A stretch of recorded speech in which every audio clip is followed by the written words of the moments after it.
When coaching ideology becomes family doctrine. How the mindset movement rewrote empathy and reframed abandonment as growth. The cost of private ideologies.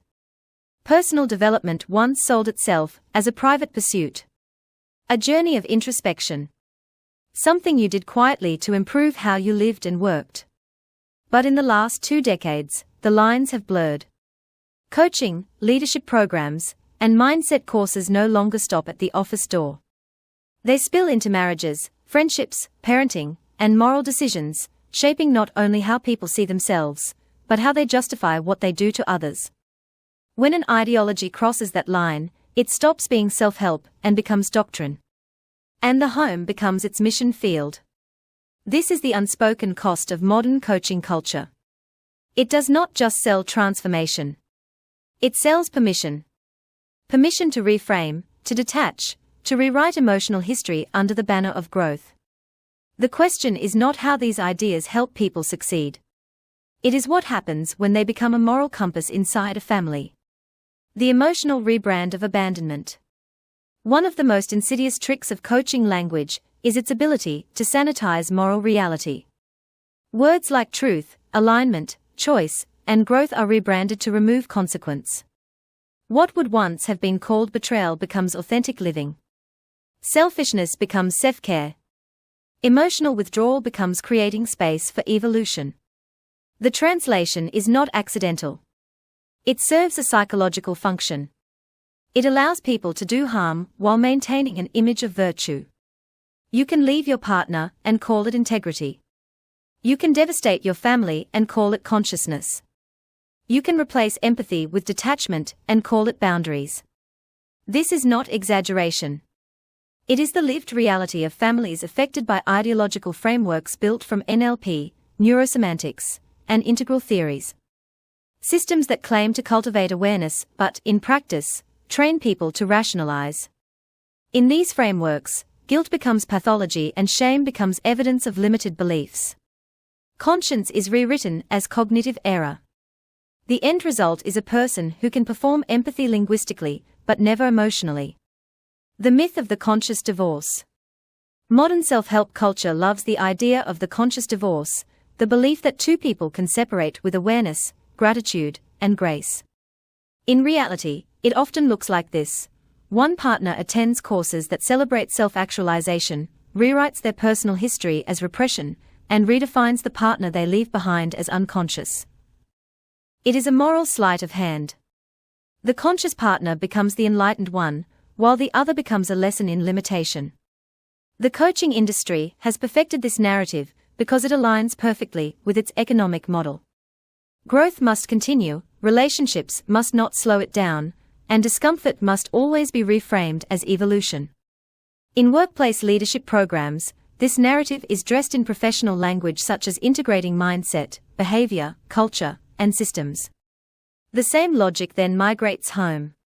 Every decision becomes a test of alignment, every relationship a reflection of personal growth. Once that ideology takes root, a marriage is no longer a relationship between 2 people. It becomes a framework that cannot tolerate contradiction, only compliance. Radical responsibility, radical disconnection. At the heart of many coaching models lies a single idea: you are responsible for everything you experience. It sounds empowering. In isolation, it can be. But once it becomes a worldview, it removes empathy entirely. If all suffering is self-created, then compassion becomes interference. If someone is hurting, it must be because they are choosing pain. The solution, therefore, is not support but detachment. This belief system rewires moral instincts. Instead of comforting a crying child, you might tell them they are manifesting low vibration. Instead of helping a struggling partner, you remind them they created their own reality. Under this logic, love itself becomes conditional on consciousness. It is a short step from there to a household where empathy is viewed as weakness and grief is treated as resistance. Where silence becomes the highest form of maturity. And that is what happens to the children of ideology. They learn that the only safe emotional stance is neutrality. Expressing loyalty to one parent might be judged as lack of awareness by the other. When silence becomes virtue, empathy dies quietly. The industry of justification. The coaching industry depends on constant reinvention. It cannot stop selling transformation, because stillness means obsolescence. So, every human problem must be redefined as an opportunity for growth, even destruction. A marriage ending becomes an evolution of consciousness. A family divided becomes a necessary recalibration. A moral betrayal becomes a boundary being honored. Each of these reframings carries a financial incentive.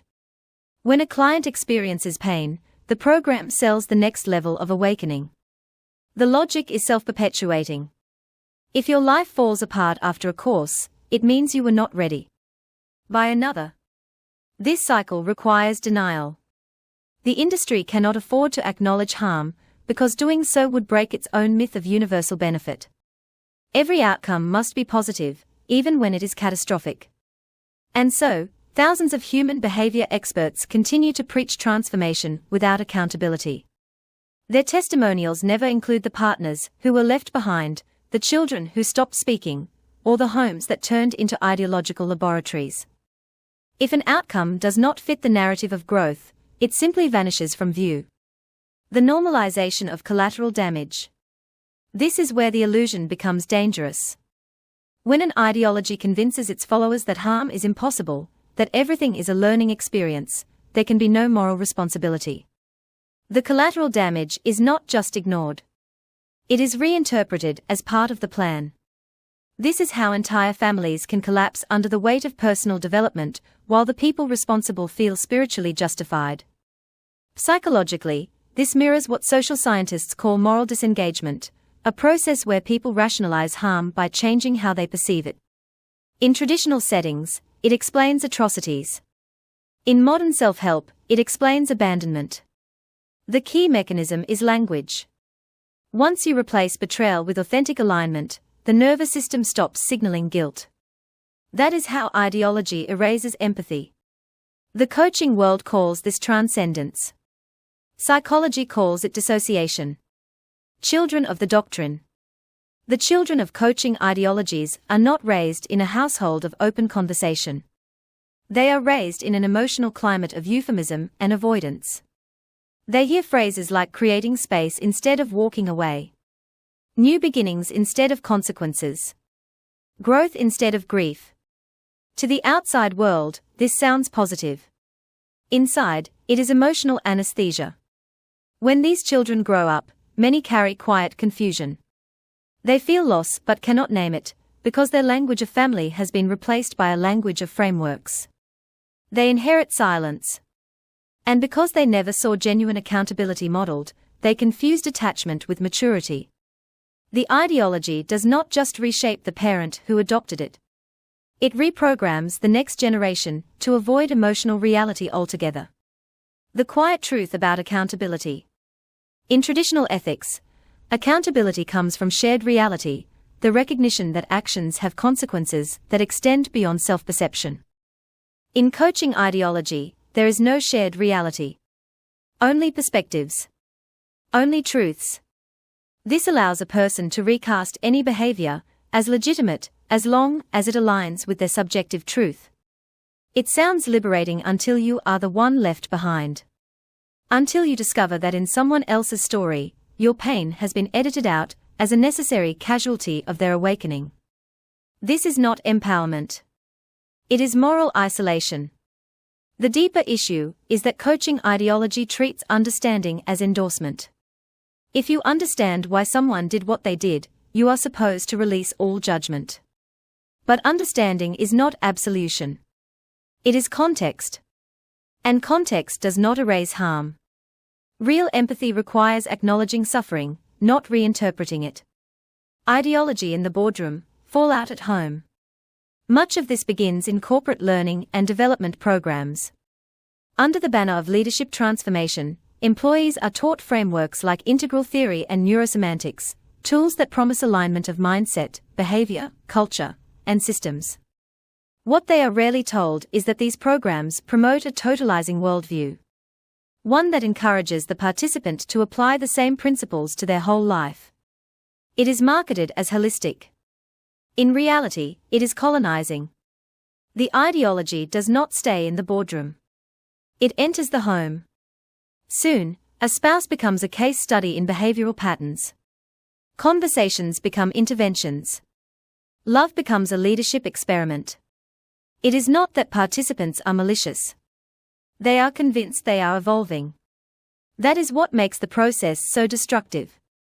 It hides harm behind the illusion of progress. The aftermath of enlightenment.